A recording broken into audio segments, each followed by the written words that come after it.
What are the things that lead someone there? How do you kind of do a checkup on yourself and go, is that me? Yeah. Am I out of balance? What are those things that cause that? Yeah, well, because balance is one of those things that's kind of elusive and haunts people, I wanted to define it with it is doing the right things at the right time. So then if that's the solution, then how do we get out of balance? So I've really got 4 main causes. I actually walked through this at my talk at EntreLeadership Summit. Doing too many things, not doing enough things, doing the wrong things, not doing the right things. So let's look at those really quickly. Doing too many things, this is when you are just overcommitted. Like you're rushing, you're exhausted, you have tried to cram too many things on your calendar. It's unrealistic. You, of course, you're out of balance because you're trying to stretch your 24 hours more than it can be stretched. You said yes to everything. Too many things. Yeah, that's a very obvious common one. The second one, not doing enough things, I would be willing to bet that is exactly no one listening right now. But just in case there is, this might be someone. Let's just look at last year during the pandemic. People's calendars were cleared. At first, it was kind of fun, and then we got bored pretty quick. If you don't have outlets to pour into, you feel out of balance. Maybe someone in a new season of life as an empty nester, they find themselves with all this time, and they're kind of bored. They're like, what does this new season look like? So doing too many things or not enough things. Doing the wrong things, it doesn't matter if you perfectly control your calendar. If you spend your time on things that are not important to you, that don't bring you joy, that are not life-giving or a priority, you're going to feel out of balance. Let's say, for example, someone works in a job that they hate. I hope you're not listening right now and you hate your business because it is your business. So you should love this thing that you spend so much time on. But let's just say someone doesn't love their business or love their job.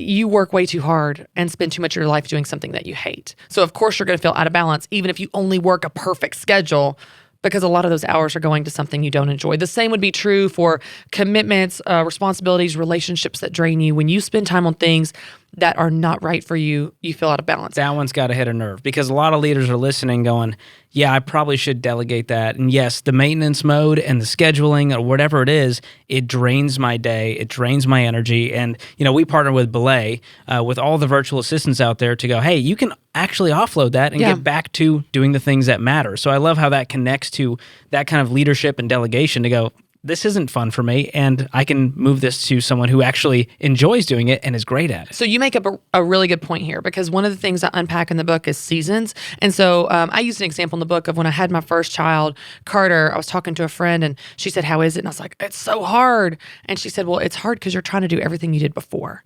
And what's interesting is I realized in that moment I had not adapted to my new season of forcing myself to cut things out because I now have a child to take care of. I think business leaders don't adapt to their new season. So they experience growth, for example, and they're still in the weeds trying to do the things they did when it was just them. They're still micromanaging, and they want to check every single web copy that's going out. They want to see every single sales call. They want to see every single number. You're not adapting to the new season that your business is in, and it's not going to be able to grow as long as you keep holding on to this old season and doing these things you used to do that served you at that time, but they're not serving you anymore. In fact, they're holding you back. So you make a great point, because when you're doing the wrong things, you're taking away time from being able to do the right things, like vision, strategy, the things that only you can do. So doing the wrong things will make you feel out of balance. And then lastly, not doing the right things. If you have things that are important to you and you don't spend time on them, whatever that is, it doesn't matter.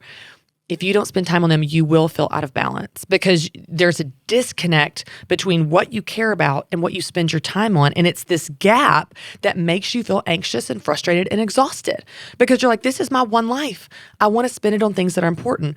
That doesn't mean that you need to close your business and go golf the rest of your life. But if you're not integrating intentionally into your life things that bring you joy, that make you come alive, that you care about, you're going to be stressed and you're going to feel out of balance. So maybe for someone that's getting back in church when they haven't been in church in 3 years, maybe that's taking their wife on a date when they haven't been on a date in 3 years. Maybe that's hanging out with their kids in the evening instead of catching up on email because they haven't done that in a long time. I don't know what it is, but integrating it, even in small, little, tiny ways, will make a huge difference in your ability to feel balanced, because the right things you care about are now actually on your calendar and in your life. Yeah. So those are kind of the 4 causes of why we feel out of balance, and it's different for different people.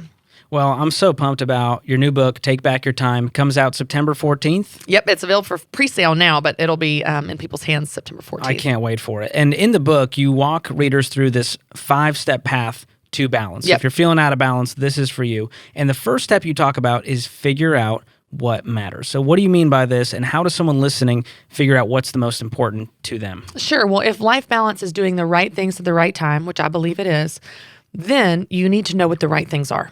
What are the right things in this season?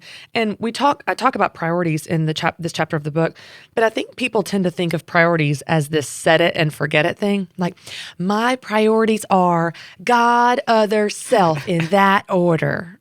Amen. That's a great impression. Okay, that's a nice Sunday school answer. It's completely impractical for real life time management. If you want to ask me my priorities right now, George, it is getting this book out there. That's my number one priority. That's the season I'm in. I'm in the middle of book pre-sale and book launch. Of course, that's my priority. Second priority, being with my family when I'm not on the road. From there, things that I normally care about are kind of falling off. I'm not keeping up with my house as much. I'm not spending time with friends. I'm not, taking part in any of my hobbies. Because right now, I am in a season of focusing on the book. This past summer, I went to the lake. I played with my friends. I played with my family. It's going to look different depending on your season. But in any given season, you need to say, what matters? What matters most to me right now? What matters most to me in this season? What are my priorities? Because if you want to spend time on them, you need to know what those things are.